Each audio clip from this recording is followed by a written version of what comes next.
পশ্চিমা দুনিয়া বিশেষ করে আমেরিকাকে নিজের শক্তিমত্তা দেখাতে উঠে পড়ে লেগেছে উত্তর কোরিয়ার সর্বোচ্চ নেতা কিম জং উন।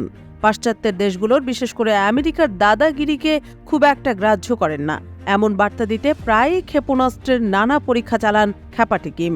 তবে এবার পুরো পশ্চিমা দুনিয়ার বুকে কাঁপন ধরাতে কিমের উত্তর কোরিয়া অবলম্বন করল নতুন পথ।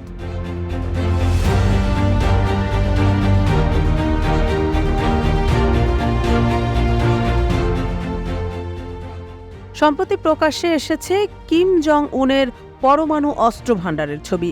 উত্তর কোরিয়ার সংবাদ মাধ্যম KCNA সেই ছবি সামনে এনেছে।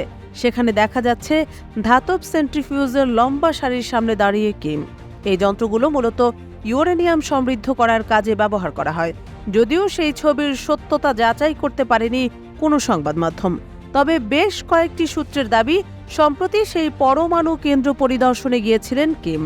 বিজ্ঞানীদের সঙ্গে দেখা করেন এবং পরমাণু অস্ত্র ভাণ্ডারের শক্তি বৃদ্ধি নিয়েও গভীর আলোচনা করেন তিনি।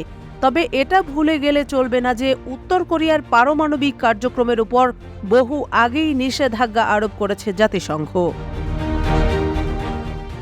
উল্লেখ্য যে উত্তর কোরিয়ার কথা উঠলে চরম গোপনীয়তার দৃশ্য ভেসে ওঠে।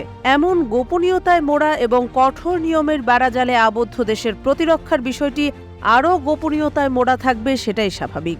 তবে এত গোপনীয়তার মাঝেই পরমাণু অস্ত্র ভাণ্ডারে কিমের এমন ছবি সামনে আসাটা মোটেও ভালো ঠেকছে না বিশ্ববাসীর।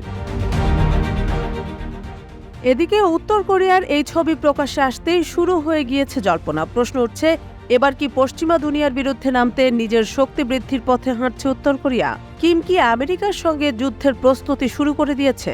ঘনিষ্ঠ মহলে নাকি কিম জানিয়েছেন আমেরিকা এবং তার বন্ধু দেশগুলি উত্তর কোরিয়া এবং তার বন্ধু দেশগুলির পক্ষে বিপজ্জনক হয়ে উঠছে, তাই আত্মরক্ষার্থে নিজেদের প্রস্তুত রাখা প্রয়োজন। তাই পরমাণু অস্ত্র ভাণ্ডারের শক্তি বৃদ্ধি করে সেই প্রস্তুতি নিয়ে রাখা হচ্ছে। প্রয়োজন পড়লে সেগুলো ব্যবহার করতেও পিছপা হবেন না তিনি। বেশ কয়েকটি সূত্রের দাবি, উত্তর কোরিয়ার কাছে 50টি পরমাণু অস্ত্র রয়েছে। শুধু তাই নয়, 70 থেকে 90টি পরমাণু অস্ত্র বানানোর জন্য রসদও রয়েছে তাদের হাতে। পরমাণু অস্ত্রের পাশাপাশি ডুবোজাহাজ থেকে ক্ষেপণাস্ত্র হামলা নিয়েও কাজ করছে তারা। পরমাণু অস্ত্র তৈরির জন্য বহু উপাদান যে কিমের দেশে সংগ্রহ করেছে তা আগেই নিশ্চিত করেছিল আমেরিকার সংস্থা centre for strategic and international studies. সব মিলিয়ে নতুন করে কিমের বিপুল অস্ত্র ভাণ্ডারের ছবি সামনে আসার পর তা চিন্তার ভাঁজ ফেলেছে বিশেষজ্ঞ মহলের কপালেও।